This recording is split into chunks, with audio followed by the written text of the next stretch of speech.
Google Shopping ads are essential for many e-commerce businesses' growth, but many businesses fail to set up their Google Merchant Center properly, leading to mistakes, time wasted, and money lost.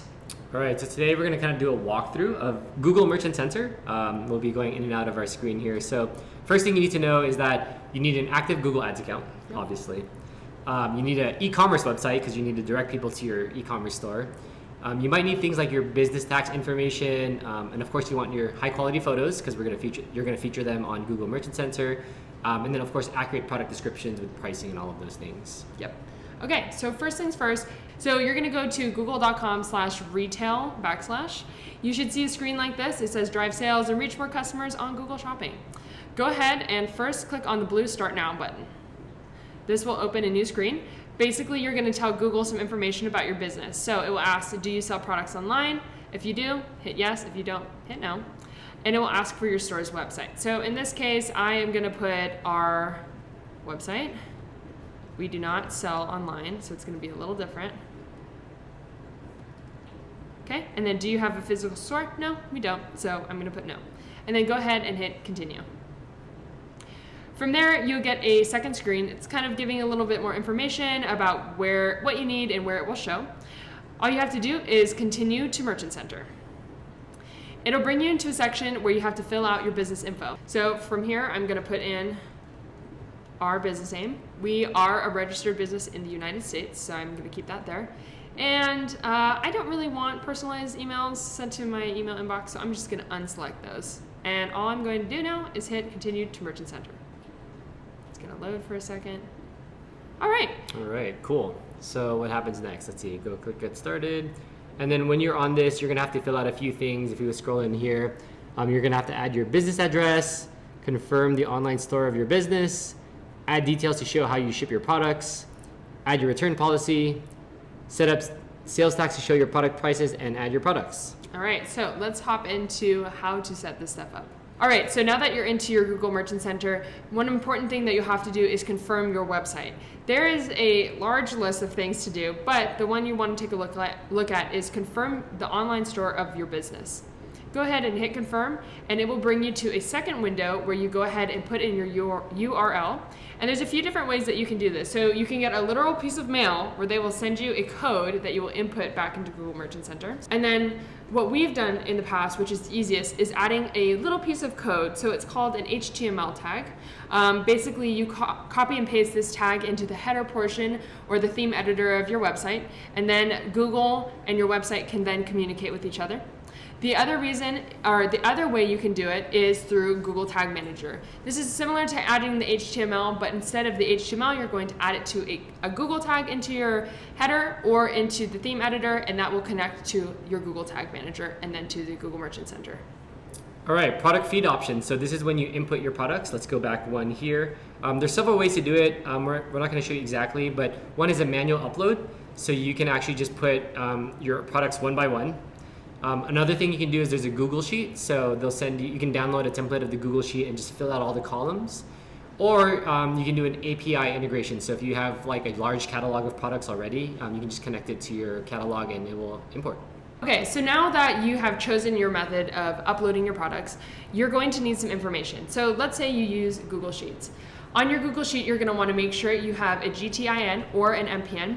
I will say though, from our own experience, some products do not have these things, and you can still get away with not having all of the identification numbers, but it will show up as limited on your Google Merchant Center or your Google Ads, so just keep that in mind. Obviously, if you're reselling something, you'll need a brand name of the resale product or your own store's brand name.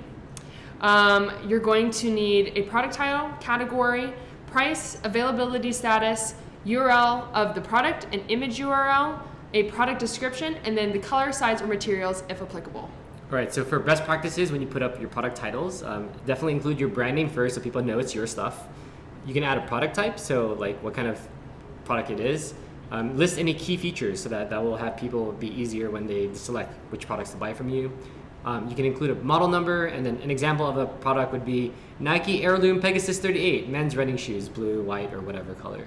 All right, so an important thing to know about your products is that you cannot have text overlays on the product. This is something that we have been personally tried out, and it didn't work. It got a policy violation and we had to take it down. So like in the examples I'm showing here, you want to make sure that your product has a white or plain background. You need a minimum of 800 by 800 pixels. There, like I said, can be no text overlay on the photo itself. So do you see this 20% off? This is something that Google Merchant Center will add in, but please make sure you do not have it on the actual photo. It must match the exact product. So theoretically, if I click on this exact watch should come up. And then we do recommend having multiple angles, as the modern shopper is more likely to click through and want to see all angles of the product they're about to buy. All right, moving on to common policy violations. So you must have GTINs or some sort of identifier, especially for branded products. Make sure that the links go to the correct landing pages, and then make sure that the availability status is correct. So like if it's sold out, it should be marked as sold out. And make sure the prices on your Google Merchant Center are the same as on your store. Any poor image quality will also get flagged as well. And then you make sure your product descriptions are correct. All right, so a next important thing to make sure you have set up on your Google Merchant Center is any shipping or return policies. Obviously, this is going to be very important as you are an e-commerce store and you are actively shipping things. People need to know how long it will take, what is required, and how much it will cost. So basically what you can do is essentially follow the rules or follow the process on Google Merchant Center. It will ask you for your country, it will ask you what carrier you'd like to ship through, and it will ask you how long it will take. So please make sure to fill this out as accurately as possible. This will be very important to making sure that your shipping is accurate and matches what happens in your real world experience. So there's a few things outside of basic product features and listings that you can do within Google Merchant Center, one of which is promotions. So I'll go back to the watch example. These all are actual promotion extensions. So you can add in 20% off, a promo code, free shipping, that kind of thing, and it will show in the actual shopping listing those aspects. A few other things that I would love to show you on here, but we don't have an active account up right now, is you can actually see the popularity or likelihood of someone clicking on a product, in addition to the actual clicks and click-through rate of each product.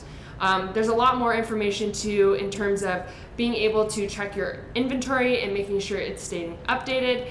It will show things like invalid, out of stock, in stock, that kind of thing, so you can keep up to date. So yeah, those are some of the great things that you can do outside of your normal product listing on Google Merchant Center. All right, so once you have your store up and running, don't forget regular maintenance. Kind of monitor your product approval rates. Check your processing feeds to make sure there are no errors. You can track click-through rates, which are very good to look at. Update your inventory regularly, so make sure it's correct and lined up with what your shop has. Adjust any pricing that you have so that it's consistent with on your store, and then review any performance metrics. And as you're going through this campaign, make sure always A/B test product titles, images, adjust your pricing strategy. This is true for not just GMC, but also your store as well. Look at your competitors' pricing as well, because you want to make sure you're competitive with your competitors. Improve your product descriptions and update any seasonal inventory for the different seasons that we have. All right. If this sounded complicated to you, don't worry. We are here to help you out. We've set up many Google Merchant Centers in the past, and we continually improve and adjust our own customers' Google Merchant Center accounts as well. So please feel free to click the link down below to schedule a free consultation. We'll walk you through kind of our best strategies and what we recommend for your store. And then, of course, if you need additional assistance with setting up, we can also talk about that as well. All right. I think that's it. Yeah. All right. Talk to you guys next time. All right. Bye.